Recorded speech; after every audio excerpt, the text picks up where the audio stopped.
فلا مضل له ومن يضلله فلا هادي له ونشهد أن لا إله إلا الله وحده لا شريك له ولا نذير له ولا مثال له ولا مثل له ولا معين له ولا وزير له ولا مشير له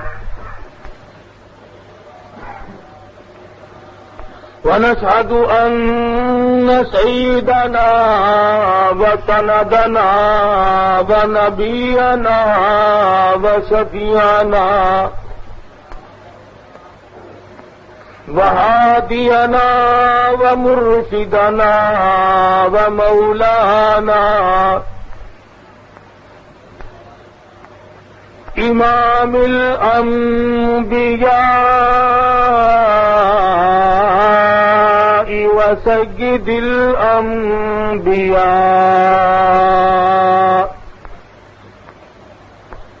وخاتم النبيين باليقين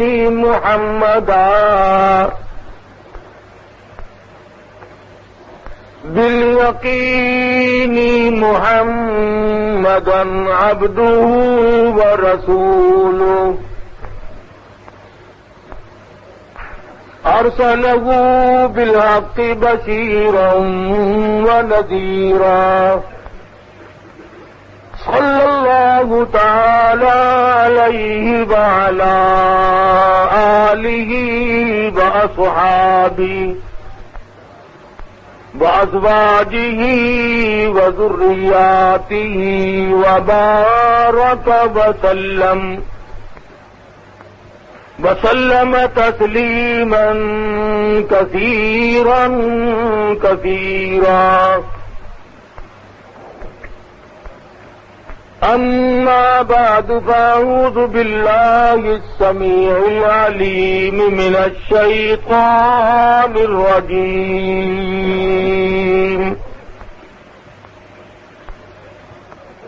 بسم الله الرحمن الرحيم.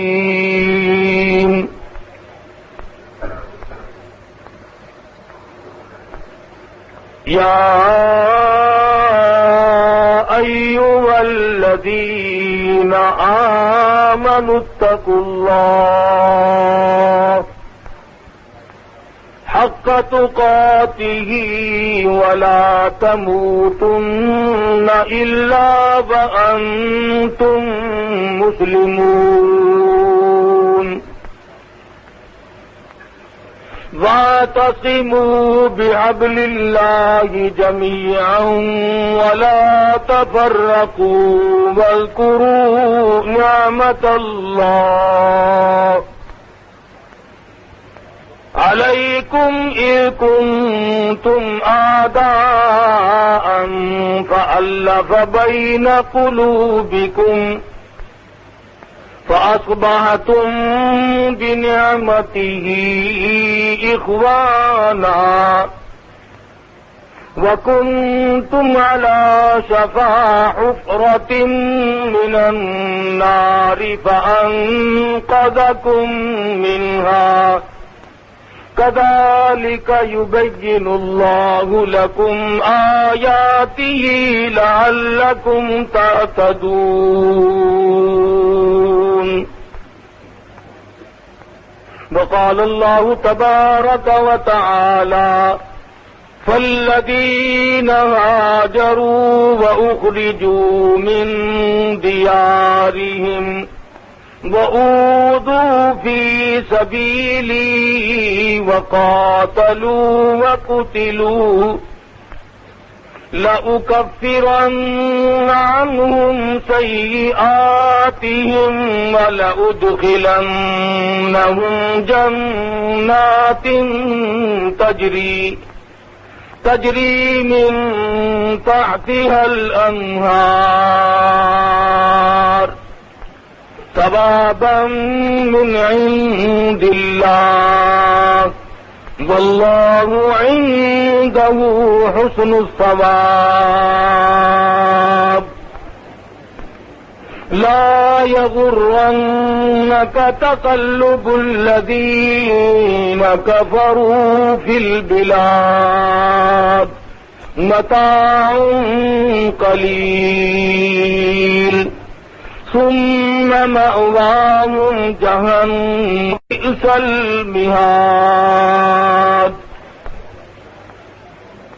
وقال النبي صلى الله تعالى عليه وسلم أنا سيد ولد آدم يوم القيامة وقال النبي صلى الله تعالى عليه وسلم الفقر فخري وقال النبي صلى الله تعالى عليه وسلم من تشبه بقوم فهو منهم وقال النبي صلى الله تعالى عليه وسلم لا يؤمن أحدكم حتى أكون أحب إليه من والده وولده والناس أجمعين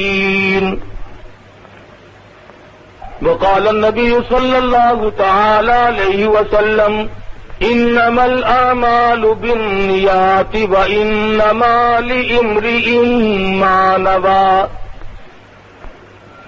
صدق الله مولانا العلي العظيم وصدق رسوله النبي الكريم ونحن على ذلك لمن الشاهدين والشاكرين والحمد لله رب العالمين.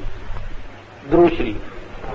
اللهم صل على محمد وعلى آل محمد كما صليت على إبراهيم وعلى آل إبراهيم إنك حميد مجيد.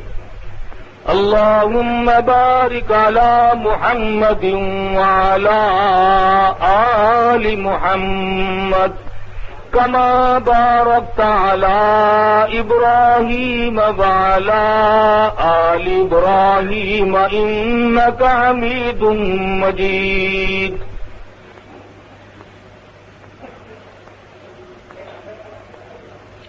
باغ عرب کی بلبل رنگی نوا کہوں احمد کہوں یتیم کہوں مصطفیٰ کہوں خیر البشر کہوں حبیب خدا کہوں میں ہوں اس فکر میں تو ہے کیا اور میں کیا کہوں. لوگ کہتے ہیں کہ حضرت موسیٰ کلیم ہے تو وہ ہے کہ رتبہ تیرا سب سے عظیم ہے. معزز سامعین، محترم بزرگوں، عزیز دوستوں، قرآن کریم کی چند آیات حدیث پاک میں سے حضور اکرم صلی اللہ علیہ وسلم کے چند ارشادات تلاوت کیے. اللہ پاک سے دعا فرماؤ خدا بند ذوالجلال مجھے ان آیتوں کا اور ان حدیثوں کا صحیح ترجمہ عرض کرنے کی توفیق عطا فرمائے اور ہم سب مسلمانوں کو سچا مسلمان پکا دیندار بنائے. اعمال صالحہ اخلاق حسنہ کی توفیق عطا فرمائے. الہ العالمین ہم سب گناہگار سیاکار ہیں، اپنے کرم و فضل سے معاف فرما. ہم سب کے بگڑتے ہوئے حالات کو بہتر فرما.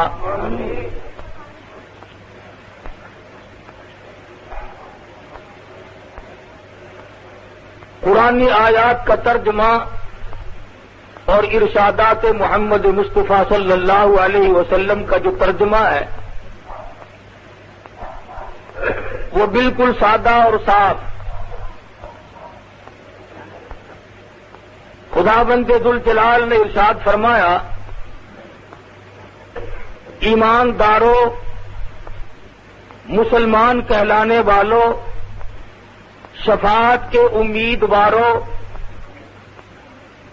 ڈرو اللہ پاک سے حق تقاتہ، جیسا کہ اس سے ڈرنے کا حق ہے. اب اسی جملے کی تفسیر اگر کی جائے اور 2 گھنٹے روزمرہ خرچ کیے جائیں، کم سے کم 1 سال خرچ ہو جائے گا، پر قرآن کے ان جملوں کا ترجمہ ختم نہیں ہوگا. اللہ پاک سے ڈرنے کا کیا حق ہے، کس صورت میں ڈریں؟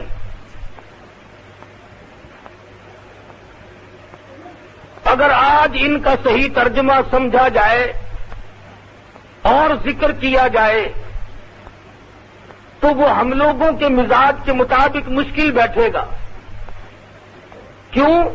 ہمارے یہاں تو ڈر اس کو کہتے ہیں کہ آدمی نے حرام کھایا اور کہہ دیا یا اللہ توبہ میری،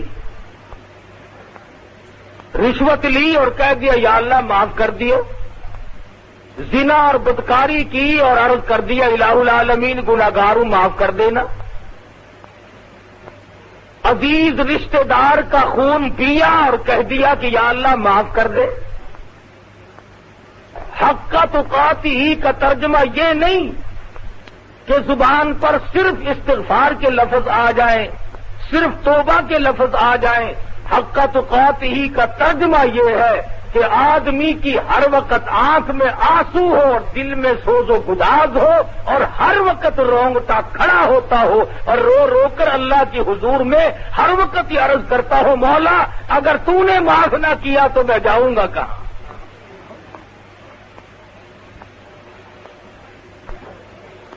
زبانی ڈر کی کوئی حقیقت نہیں.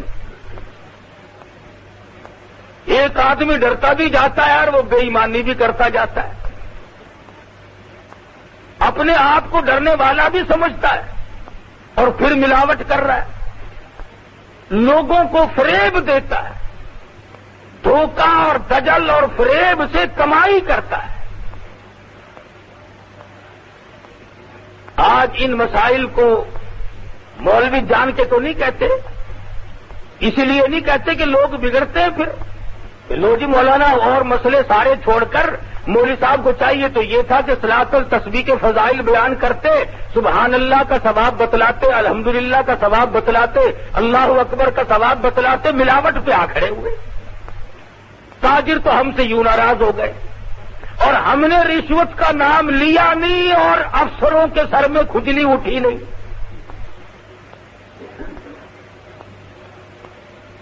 وہ یوں ناراض ہو جاتے کہ تم اور سب کچھ کہو پر رشوت کا نام کیوں لیتے ہو. ہم نماز کی فضیلت، روزے کی فضیلت، قرآن کریم کی فضیلت بیان کرتے رہیں، چوری کا نام لیا نہیں اور جو چوری کرتے ہیں ان کے دماغ میں فوراً خرخشی مچتی ہے.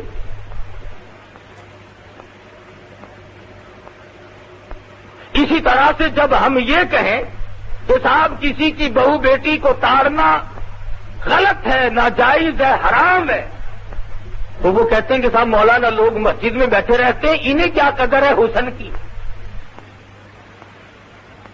تو پھر میرے دوست بیان کیا کیا جائے؟ قرآن کریم نے ان تمام چیزوں کو تفصیل کے ساتھ بیان فرمایا، اور جب تک ہم ان تمام چیزوں کو چھوڑ نہ دیں اس وقت تک مسلمان کہلانے کے حقدار نہیں. کیوں؟ اس وجہ سے محمد مصطفیٰ صلی اللہ تعالی علیہ وسلم نے ارشاد فرمایا جو اسلام کی حرام کردہ چیز کو حرام نہیں سمجھتا، حلال کردہ چیز کو حلال نہیں جانتا، سرکار مدینہ فرماتے ہیں فلیس منا، وہ میری امت سے خارج ہے. ایک حدیث پاک میں ہے، فرمایا نبی کریم صلی اللہ تعالی علیہ وسلم نے، صحابی نے پوچھا یا رسول اللہ میرے ماں باپ آپ پہ قربان ہو جائیں، عرض کرنے لگا آپ ارشاد فرماؤ قیامت کب آئے گی؟ سرکار مدینہ صلی اللہ علیہ وسلم نے جواب میں ارشاد فرمایا جب ہر گھر سے کنجری کی آواز آنے لگے۔ میں جب دورہ پڑتا تھا اور یہ حدیث سامنے آئی تو میں نے استاد سے جھگڑا کیا کافی دیر تک کہ حضرت شریف خاندان دنیا میں ہے، سعادت مند عورتیں ہیں، گھر گھر سے کنجری کی آواز کیسے آ جائے گی؟ لیکن آج کے حالات نے ثابت کر دیا، گھر میں شریف زادی بیٹھی ہو، کتنا ہی خاندان اونچا ہو، کیسے نیک بخت لوگ رہتے ہوں، پر گھر میں ریڈیو رکھا ہے، ہر گھر سے کنجری کی آواز آج آ رہی ہے کہ نہیں؟ امام الانبیاء محبوب کبریا حضرت محمد مصطفیٰ صلی اللہ تعالی علیہ وسلم کا ارشاد پورا ہو گیا۔ پہاڑ اپنی جگہ سے ٹل سکتے ہیں، زمین اپنی جگہ سے ہل سکتی ہے، یا آسمان کے ستارے چاند ٹوٹ سکتے ہیں، پر کالی کملی والے کا فرمان غلط نہیں ہو سکتا۔ حضور مدنی کریم صلی اللہ تعالی علیہ وسلم نے ارشاد فرمایا جب لوگ گناہ کو گناہ نہ سمجھیں، جب برائی کو برائی نہ سمجھیں، جب لوگوں کے دلوں سے برائی کی برائی نکل جائے، سرکار مدینہ نے ارشاد فرمایا پھر انتظار کرو قیامت کی گھنٹی کا۔ آج آپ دیکھ لیں کس قدر ہم میں اظہار ہے، بسوں کے ایکسیڈنٹ ہو جاتے ہیں، لوگ مرنے والوں کے منہ میں پانی بعد میں ڈالتے ہیں، پہلے ان کی جیبوں کی تلاشی لی جاتی ہے۔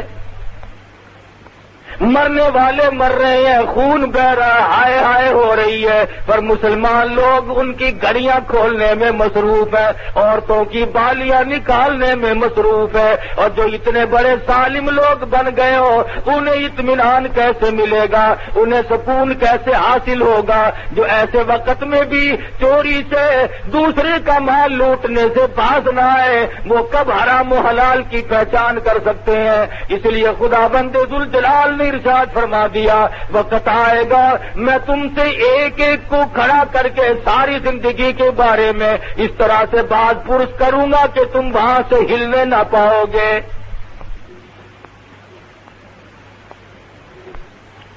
آج دین کا لوگوں نے مذاق اڑا رکھا ہے، اسلام کا تمسخر بنایا ہوا ہے، قرآن مجید کی عظمت کو لوگ کسی طرح سے بھی دلوں میں جگہ دینے کو تیار نہیں۔ اتنی بڑی بے ایمانی کرنی تو ٹھیک نہیں، کچھ تو انصاف کرو۔ تم اپنے معاملات میں غور کر کے دیکھو، عورت کو زندہ خامن چاہیے، خامن کو زندہ عورت چاہیے، اولاد کو زندہ ماں باپ چاہیے، ماں باپ کو زندہ اولاد چاہیے، مکان زندوں کے لیے، دکان زندوں کے لیے، ریل گاڑی موٹر ہوائی جہاز زندوں کے لیے، سبزی ترکاری کھانا پکانا، یہ تمام چیزیں زندوں کے لیے۔ اور مسلمانوں انصاف کرو، ساری چیزیں زندوں کے لیے، پر اللہ کے قرآن کو تم نے مردوں کے سپرد کر دیا۔ سب کچھ تمہارے لیے، روپیہ پیسہ زندوں کے لیے، کھانا کمانا زندوں کے لیے، فلم تھیٹر تماشا زندوں کے لیے۔ ارے کمال کرتے ہیں لوگ، جب کوئی مر جاتا ہے بنگلے میں، کوٹھی میں، مکان میں، گھر میں، پھر ملا لوگوں کو بلایا جاتا ہے آؤ آج تو ہمارے گھر میں قرآن کی تلاوت کرو۔ جب تک کوئی مر نہ جائے خدا کے قرآن کو گھر میں جگہ کوئی نہیں۔ اور میں تمہیں صاف ذمہ داری سے بتلاتا ہوں، کوئی مائی کا لال حدیث کی کتابوں میں اس کی تردید نہیں کر سکتا۔ میں قسم کھا کر کہتا ہوں قرآن مجید بھی اللہ نے زندوں کے لیے بھیجا، مردوں کے لیے نہیں۔ نزول مقصد قرآن مردوں کے لیے نہیں۔ میں یہ نہیں کہتا کہ اگر کوئی پڑھ کے بخشے تو ثواب نہیں پہنچتا، اتنی بات ضرور کہوں گا کہ جو پڑھ کر بخشے گا ثواب پہنچ جائے گا، بیچ میں مولوی کی مہر لگوانا ضروری نہیں۔ آپ کو کیا پتا، آج خدا جانے کتنے ملا جلاب لیتے پھر رہے کہ کل کو لوگوں کے یہاں کنڈے ہیں زیادہ سے زیادہ رگڑنے. www.shahideislam.com.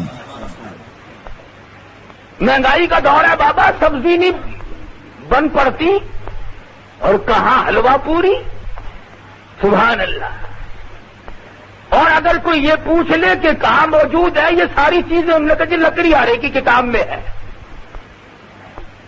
نہ بخاری شریف میں, نہ مسلم شریف میں, نہ ترمذی شریف میں, حدیث کی کتاب میں, کسی تفسیر میں, کسی بزرگ کے واقعے میں خواجہ معین الدین چشتی اجمیری رحمۃ اللہ علیہ نے نہیں فرمایا, علامہ شیخ عبد القادر جیلانی پیران پیر رحمۃ اللہ علیہ نے نہیں فرمایا, کسی امام نے نہیں فرمایا.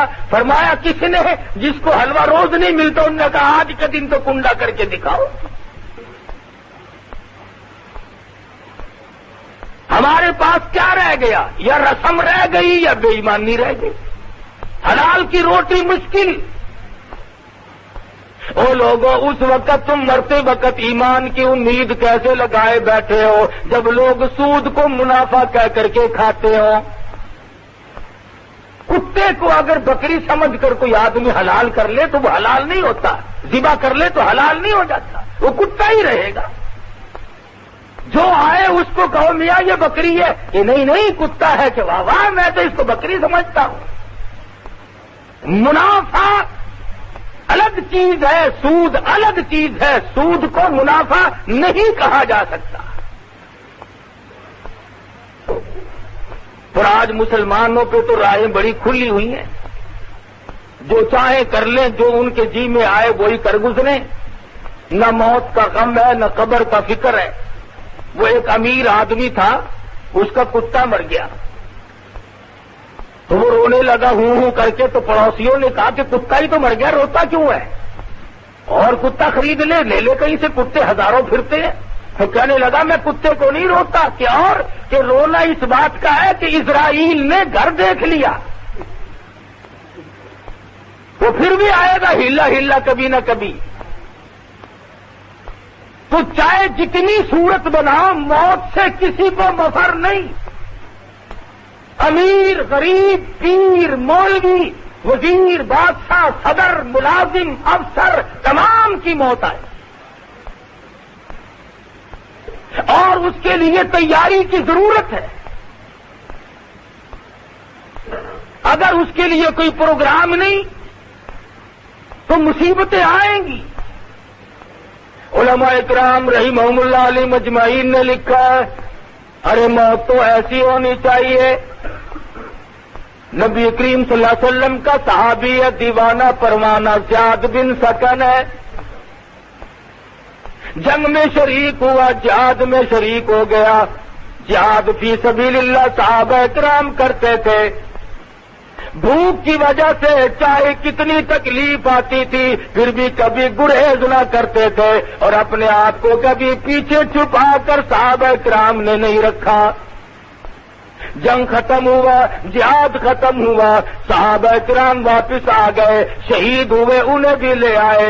مدنی کریم صلی اللہ علیہ وسلم بار بار پوچھتے ہیں, او لوگوں اس صحابی کا کتنا اونچا مقدر ہوگا جس کو کالی کملی والے بار بار یاد فرما رہے ہیں. فرمایا زیاد بن سکن کہاں ہے؟ غازیوں میں نہیں, زخمیوں میں نہیں, شہیدوں میں نہیں, ملتا نہیں. صحابہ اکرام بار بار جاتے ہیں, مڑ کے عرض کر دیتے ہیں ہمیں کہیں نظر نہیں پڑتے. مدنی کریم صلی اللہ علیہ وسلم نے ارشاد فرمایا, جاؤ پہاڑ پہ کھڑے ہو کر دو صحابی آواز لگاؤ, زیاد بن سکن تم کہاں ہو, تجھے کالی کملی والے یاد فرما رہے ہیں. دھیمی دھیمی سی آواز آئی, دھیرے دھیرے سے ایک غار میں سے آواز آئی. کہنے لگا میں چلنے پہ قادر نہیں, میں آنے پہ قادر نہیں, چل نہیں سکتا, شدید زخمی ہوں, تم جلدی کرو میرے پاس آ جاؤ. صحابہ دوڑے دوڑے جا پہنچے اور کہنے لگا جلدی کرو, مجھے اٹھا کر دوڑ کے لے کے چلو. کیوں کیا بات ہے؟ کہتا ہے میری ایک تمنا ہے, میری ایک آرزو ہے, میری ایک حسرت ہے, میں چاہتا ہوں وہ پوری ہو جائے. صحابہ کرام اٹھا کر لیے چلے جا رہے ہیں، مدنی کریم کے قریب آ پہنچے، صحابہ کرام نے پوچھا بتلا تو دے تیری کیا تمنا ہے، کیا تیری آرزو ہے؟ کہنے لگا لوگوں ساری عمر دعا مانگی، الہی آخری وقت ہو میری نظر ہو اور محمد مصطفیٰ کا رخ انور ہو، ایسی صورت میں میری موت آئے۔ صحابی کو اٹھا کر صحابہ کرام دوڑے دوڑے تشریف لائے اور مدنی کریم صلی اللہ علیہ وسلم نے دیکھ کر جولی پھیلا دی، رحمت والی گود میں صحابی کا سر رکھ لیا، حضور کی آنکھوں میں آنسو آ گئے۔ 100 کے قریب تلواروں تیروں کے زخم ہیں، سر سے پاؤں تک زخمی ہے، مدنی کریم کے چہرے انور پہ نظر ڈال کر مسکرانے لگا۔ آپ نے فرمایا کیا بات ہے، زیاد بن سکن کیوں مسکرائے؟ عرض کیا میرے آقا آج عمر بھر کی تمنا پوری ہوئی، میری آرزو پوری ہوئی، آج خوشی نہ مناؤں تو اور کیا کروں؟ میری زندگی کے آخری لمحات آپ کے دیدار میں گزر رہے ہیں۔ کیوں؟ اس لیے میں تو ساری عمر اسی تمنا میں لگا رہا، جہاد کی تمنا کرتا تھا، اللہ نے زخمی جہاد میں کیا اور موت کے لیے آپ کی رحمت والی گود مجھے عطا فرما دی۔ عشق سوزو گداز ہو تو یہ ساری چیزیں بنی جایا کرتی ہیں، اور یوں خامخواہ سکھ کے عشق میں کچھ نہیں رکھا، لوگوں کو بہکانے کے لیے طرح طرح کی باتیں بنائے۔ فرمایا خون جگر دے کے خزاں میں ثمر لائیں گے، یوں تیری راہ میں سرد کے گزر جائیں گے، کون تیری آنکھ کہے زہر ہی راہل کو، مگر ہم تیرے عشق میں یہ زہر بھی پی جائیں گے۔ سرکار مدینہ کے سچے شہدائی اور سچے معنوں میں محبت کرنے والے حضور صلی اللہ علیہ وسلم کی نظر زیاد بن سکن پہ پڑی۔ زیاد بن سکن نے رخ انور کا دیدار کیا۔ او لوگوں، ہم میں سے کوئی اپنی بیوی کو دیکھتا ہوا مرے گا، کوئی اپنے بچوں کو تکتا ہوا مرے گا، کوئی کوٹھی بلڈنگ بنگلے کو دیکھتا ہوا مرے گا۔ قربان جاؤں زیاد بن سکن تیری موت پہ، تو آخری وقت میں مدنی کریم کا دیدار کر رہا ہے۔ رحمت والی گود میں دم توڑا، پیشانی پہ بوسہ دے کر سرکار مدینہ نے ارشاد فرمایا فزت برب الکعبہ، اور نوجوان رب کعبہ کی قسم تو کامیاب ہے۔ 100 کے قریب زخم کھائے، تمنا ہے پھر بھی دل نہیں توڑا۔ آج ہم تو سکینتوں میں دل توڑ بیٹھتے ہیں، ارے صاحب ٹھیک ہے نیکی تو ہے پر کیا کروں، میں تو اس کے لائق نہیں، میں کر نہیں سکتا۔ سستی سستی عبادت، ایسی عبادت ایسی نیکی جس میں تکلیف آنے کا کوئی اندیشہ نہ ہو، اس کے لیے تو ہم سب تیار ہیں، اور جس پہ یوں معلوم ہو جائے کہ کوئی نہ کوئی مصیبت آئے گی پھر ہم سب یرک جاتے ہیں۔ رات کا وقت ہے، محمد مصطفیٰ صلی اللہ علیہ وسلم کے صحابی کا جنازہ اٹھایا گیا۔ اللہ پاک ہم سب کو مدینے پاک کا دفن نصیب فرمائے۔ نوازا ہے مولا کریم نے جن کے دلوں میں یہ محبت سوز و گداز اور یہ عشق رہا کہ مدینے کا دفن نصیب ہو۔ مولانا بدر عالم میرٹھی رحمت اللہ علیہ کو جا کے دیکھو، مائی حلیمہ کے قدموں میں اللہ نے جگہ عطا فرما دی۔ مولانا مظفر حسین کاندلی رحمت اللہ علیہ کو اللہ تبارک و تعالیٰ نے سیدنا عثمان غنی رضی اللہ تعالیٰ عنہ کی بغل میں جگہ عطا فرما دی۔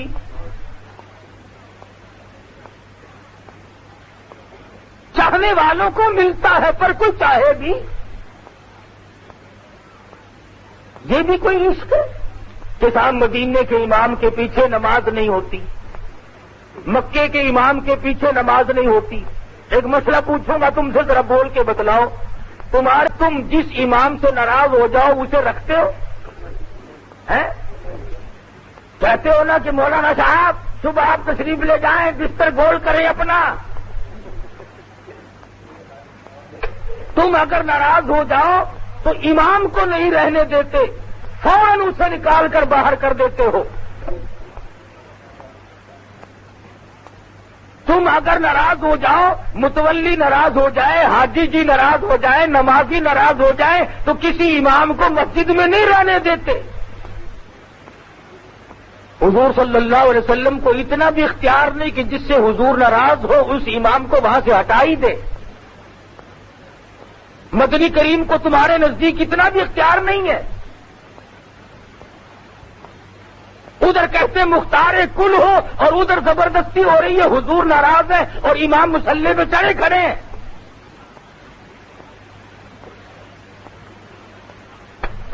اور پھر دربار الہی بیت اللہ شریف کے اندر جو 5 وقتہ نماز پڑھاتا ہے، امام ہے، جمعہ پڑھاتا ہے، وہ تو اللہ کا دربار ہے. اللہ میاں بھی ڈر گیا ان سے، وہ بھی انہیں نہیں ہٹا سکتا. معلوم یہ ہوا کہ بیت اللہ شریف میں جو امام ہے اللہ پاک ان سے راضی، اور مدینہ شریف میں جو امام ہے محمد مصطفیٰ صلی اللہ علیہ وسلم ان سے راضی. ورنہ کوئی وجہ نہیں کہ ناراض ہو اور وہ امام وہاں ٹھہرے رہے.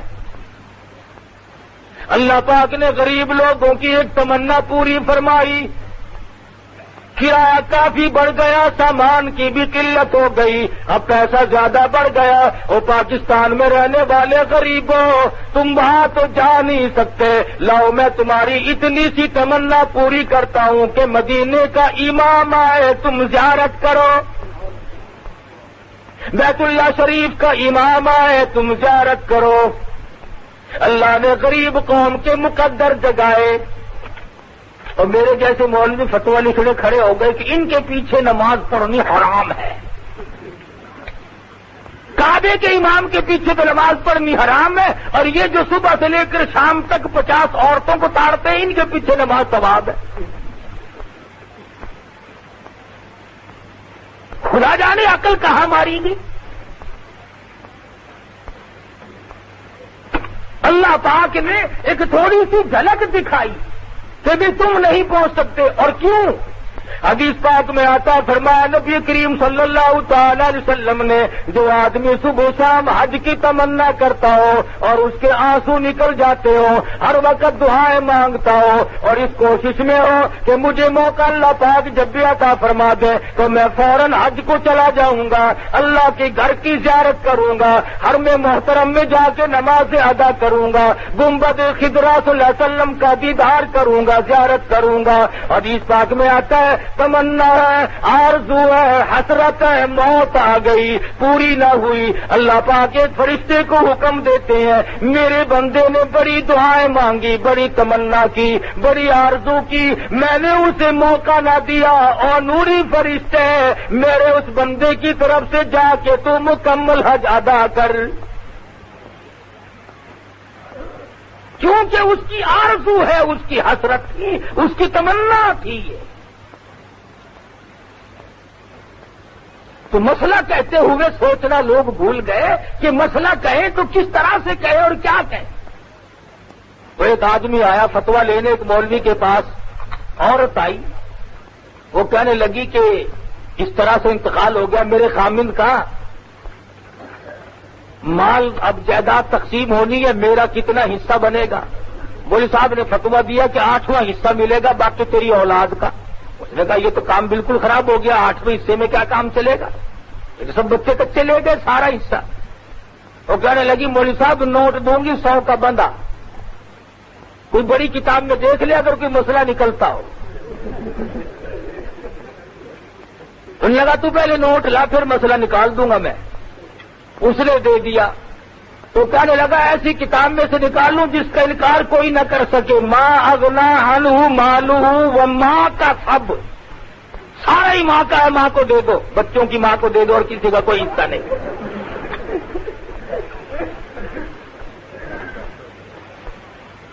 جب یوں مسئلے ہونے لگے پھر آپ اندازہ لگائے خیر کہاں سے آئی؟ ارے صحابہ کرام تو یہ تھے جنہوں نے دین احمد صلی اللہ علیہ وسلم کی حفاظت کے لیے، دین کی عظمت کے لیے 100 تلواروں تیروں کے زخم کھائے، اور محبت اور عشق کا کی انتہا ہو گئی، مدنی کریم کی گود میں دم توڑنے کی تمنا رکھی۔ رات کا وقت ہے، جنازہ اٹھانے والے صدیق اکبر جیسے صحابی ہیں، عمر فاروق رضی اللہ تعالیٰ عنہ، عثمان غنی رضی اللہ تعالیٰ عنہ، علی مرتضی رضی اللہ تعالیٰ عنہ، بڑے بڑے جلیل القدر صحابہ ہیں۔ اور سب سے بڑی کمال کی بات یہ ہے کہ مدنی کریم صلی اللہ علیہ وسلم بھی جنازے کے ساتھ ساتھ تشریف لے جا رہے ہیں۔ جس کے جنازے کے ساتھ کالی کملی والے تشریف لے جائیں، اندازہ لگاؤ اس کا مقدر کتنا اونچا۔ راستے میں چلتے چلتے سیدنا ابو ہریرہ رضی اللہ تعالی عنہ کی نظر پڑی۔ یہ بڑا عاشق صحابی تھا، ہر وقت مدنی کریم کی ادائیں تکتا رہتا تھا۔ اس نے دیکھا کہ مدنی کریم صلی اللہ علیہ وسلم اپنی ایڑیاں اٹھا کر پنجوں کے بل زمین پہ چل رہے ہیں، تشریف لے جا رہے ہیں۔ قریب آیا اور عرض کرنے لگا، میرے آقا پاؤں مبارک میں، قدم مبارک میں کوئی تکلیف تو نہیں؟ کیوں؟ ایڑیاں اٹھا کر آپ پنجوں کے بل انگلیوں سے چل رہے ہیں، تشریف لے جا رہی ہیں، مجھے تو خطرہ ہوا کہ کوئی تکلیف تو نہیں؟ فرمایا، ابو ہریرہ تجھے علم نہیں، اس صحابی نے 100 کے قریب زخم کھا کر اللہ کی راہ میں شہادت حاصل کی، میری گود میں دم توڑا، تمنا کتنی اچھی کی، دین کی حفاظت کے لیے اپنی جان کو چھلنی کرا دیا۔ آج اس کا جنازہ پڑھنے کے لیے آسمان سے اتنے نوری فرشتے آئے ہوئے ہیں کہ پورا قدم رکھنے کی گنجائش کوئی نہیں، پورا قدم نہیں رکھا جا سکتا۔ کالی کملی والے کے صحابہ کے جنازے فرشتوں نے پڑھے، جہاں نیک لوگ بھی ہمیں نصیب نہیں، آتے بے وضو آ کر یوں ہی کھڑے ہو جاتے ہیں اور پھر اس پہ ناز کرتے ہیں کہ صاحب اتنا بڑا مجمع تھا فلاں کے جنازے پہ، کیا عرض کیا جائے۔ یہ تو نہیں دیکھا کہ مجمع تو بڑا تھا، لیکن کس قسم کے لوگوں کا مجمع تھا۔ فرض نماز نہیں پڑھتے، جمعے کی نماز پہ جاتے نہیں، اور کسی کا جنازہ ہوا خصوصاً بڑے آدمی کا تو پھر جا پہنچے صرف اس دکھانے کے لیے تاکہ لوگوں کو پتہ چل جائے کہ فلاں کے جنازے پہ میں بھی آیا تھا۔ اور بلکہ جب کسی وزیر کا جنازہ ہو، کسی بڑے افسر کا جنازہ ہو، جدھر فوٹوگرافر کھڑے ہونا اس طرف کو آگے جا کر کھڑے ہوتے ہیں، صفحے سیدھی کر لینا جی۔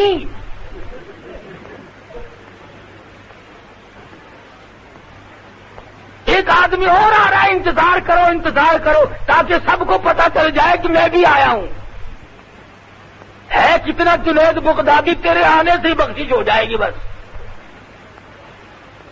ذہنی تماشا دیکھو کہ آج نیتیں کس قدر بگڑ گئی، ہماری نیتوں میں فتور ہے۔ اگر ہماری نیتیں صحیح ہو جائیں تو یہ بات کبھی بھی نہ بنے جو اب بن رہی ہے۔ صرف تمہاری بات نہیں، پوری دنیا میں اس وقت مسلمانوں کا یہ حال ہے کہ قرآن کو ٹھکرایا اور اپنی مرضیات پہ چلے تو آج مار کھا رہے ہیں چاروں طرف۔ اب کوئی یہ ماننے والی بات ہے کہ اسرائیل کے چند بدماش یوگنڈا کے ہوائی جہاز اڈے پہ آئے اور 36 منٹ میں ان کو مار مور کر پکوڑے سے بنا کے چلے گئے؟ 36 منٹ میں سارا کھیل کھیل دیا۔ مسلمان اتنا کمزور، اتنا بزدل، اتنا گیا گزرا۔ اب تم نہیں بچتے، یاد رکھو، تیار ہو جاؤ مرنے کے لیے۔